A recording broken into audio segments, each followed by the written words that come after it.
لله والله أكبر.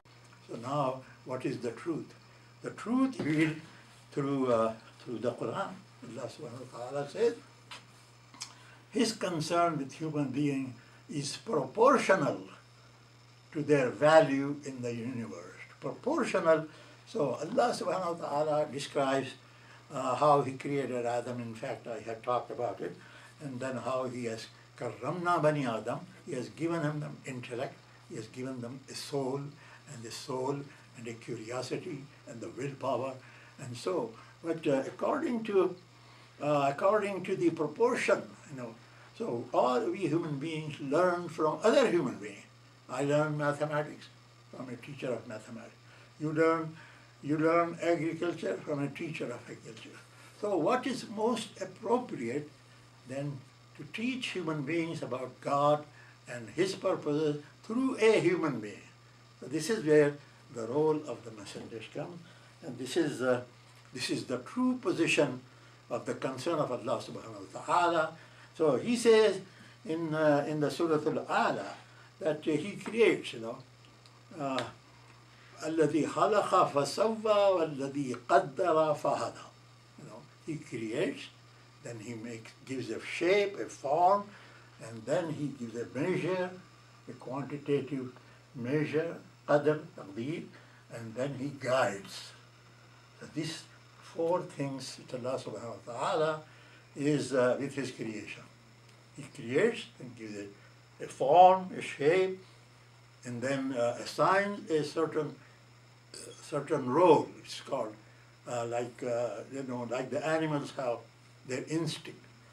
The plants have their growth, and so this is all programmed in the plants and so on. And for human beings, Allah subhanahu wa ta'ala has what is the guidance? Here the guidance comes through the prophets. So the role of the messengers here is the proportionate to what is needed for human guidance. This is what then is the role of the messengers.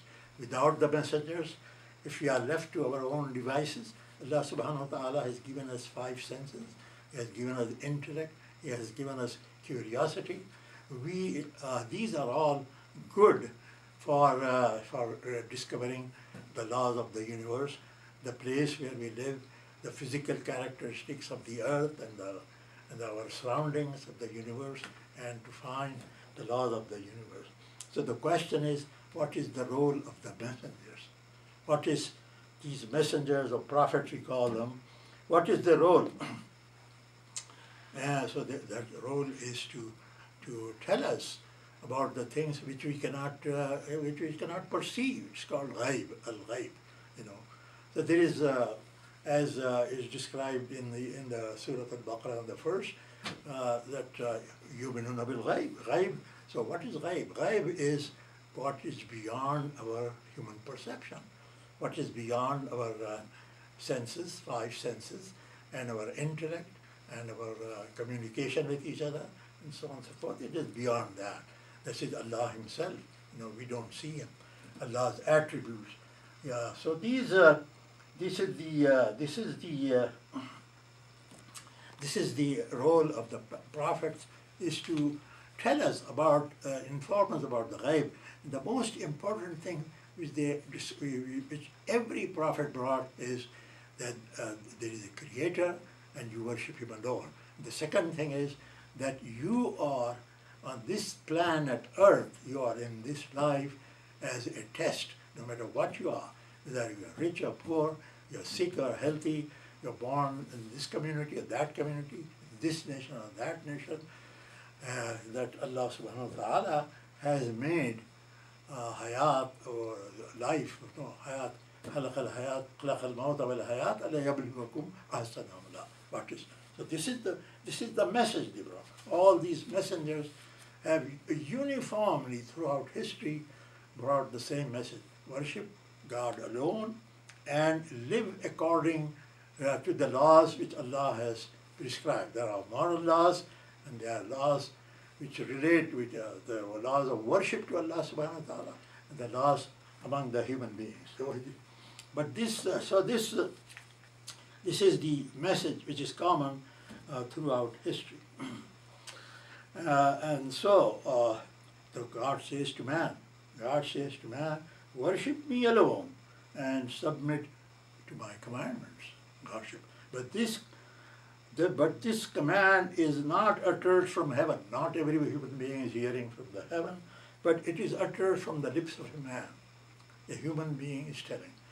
So in every stories of the prophets which are described in the Quran, it says, for example, the Shu'aib or Hud or Nuh alayhi salam, or all these prophets, they came and said, we are the messengers of God and we have brought this message. And that's the greatest stumbling block for human beings. But human beings, they say, oh, you are like us. You eat, you drink, you sleep, you marry, you have children, and you suffer also, pain and so on and so forth. So what is so special about it? What is so special about it that we should obey you, we should follow you? So that is where the stumbling block comes. In fact, if you study the Prophet's life during Makkah, the greatest objection was to them that the Prophet is just like us, human beings, in fact. So this is where Allah subhanahu wa ta'ala says, say, I am no better than you as far as my physical body is concerned. Ana basharum mislakum.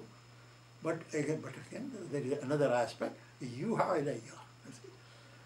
I'm like you as far as all my physical needs. I'm no different. I'm just a human being like you, like part of you. But Allah subhanahu wa ta'ala has revealed to me that He is but one God, and that you worship Him alone, and that you live a moral life. So this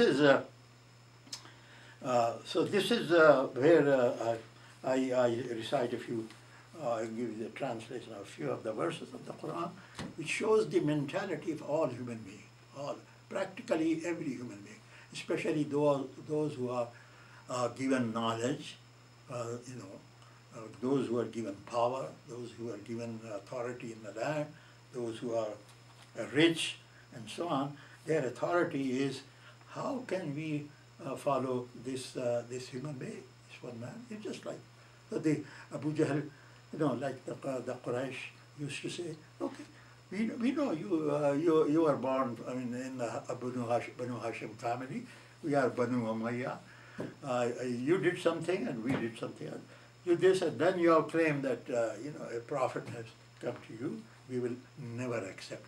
So they considered that the revelation which came to the Prophet Muhammad is just a rivalry between two tribes. So they refuse.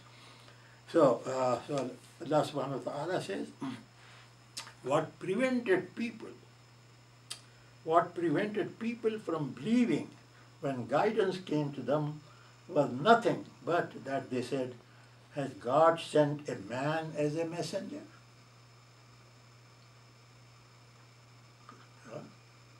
This is in Surah 17, Ayah 94. أَبْعَثَ اللَّهُ بَشَرًا رَسُولًا. Has God sent just a mortal human being as a messenger? So what were they expecting? They were expecting, just like, as I say, Christians, that God Himself or God's Son should come down to guide human beings. This was, the expectation. Expectation is that if a human being is, but they don't ask the teacher of mathematics that show us some miracle. You are saying 2 plus 2 is 4. Unless you bring out a rabbit from the hat, I won't believe that. So this is the argument, is a false argument. The false argument is that no relationship, no logical relationship between showing a miracle and what the truth is. The truth, Allah, that these messengers are bringing the truth that the God is one, the Creator is one, but they are asking for them to show some kind of a miracle, or that they say. And another place he says, they are saying too, why has not an angel visibly we sent down unto him. They should see the angel coming to the Prophet Muhammad. That's what they were asking. Why can't we see the angel coming, visibly coming down unto him? But what? But Allah says, but had we sent down an angel, all would have been decided. Because then there is no test. Belief, no belief. There is you cannot say that I believe in the sun. Well, you're obviously seeing the sun. So if the clear proof comes from Allah subhanahu wa ta'ala, the angel comes down, so then that's the day of decision. When angels come down, then the things will be decided. There is no test for belief then. And they would have been allowed no further respite. See?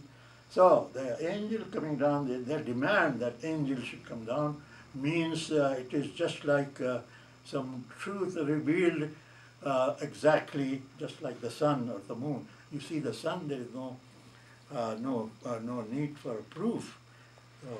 So here's it. So, and then Allah says, if we had appointed an angel to be our messenger, we would certainly have made him a man.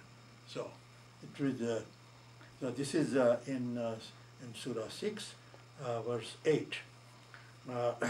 And then she says to the Prophet Muhammad, say, I do not say to you, God's treasures are with me, nor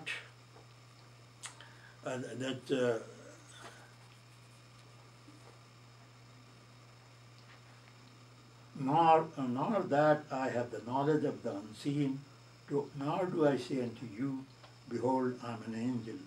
I only follow what is revealed to me. This is Surah 6, verse 50. So then the next question is, if Allah subhanahu wa ta'ala has chosen these human beings as his messengers, as his ambassadors to human beings, what kind of men then were these messengers of Allah subhanahu wa ta'ala?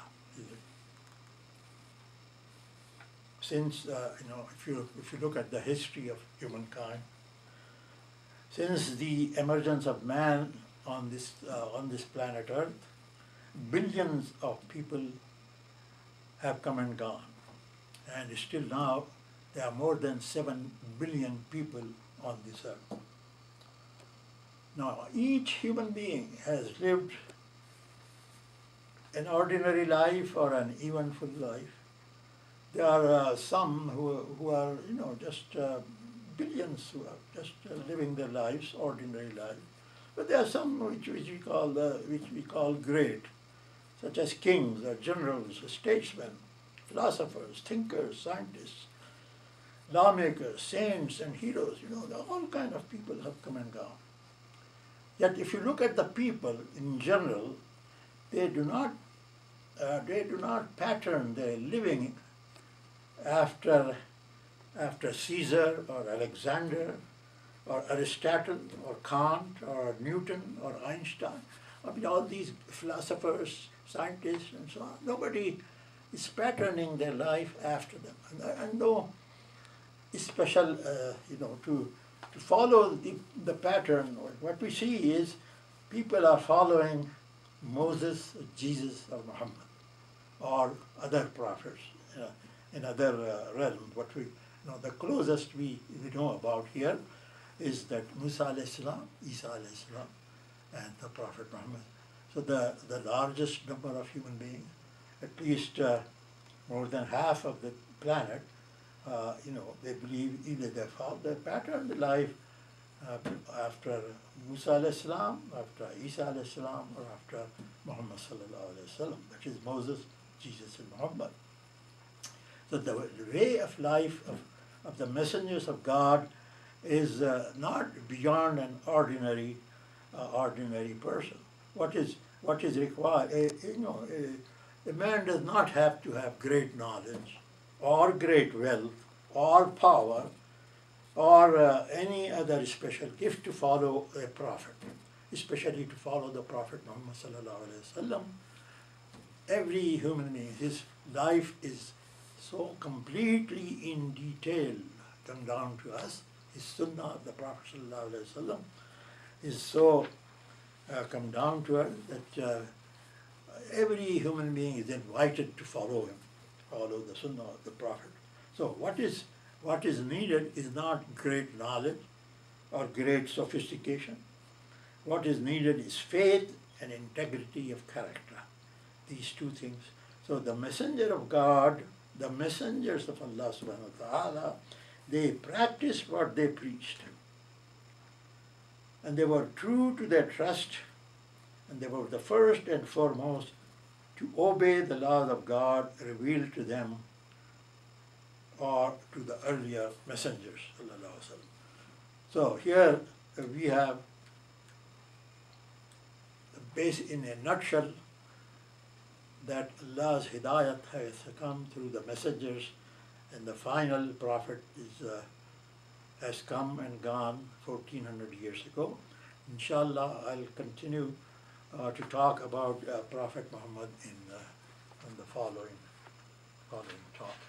Assalamu alaikum. Allahu Akbar, Subhanallah.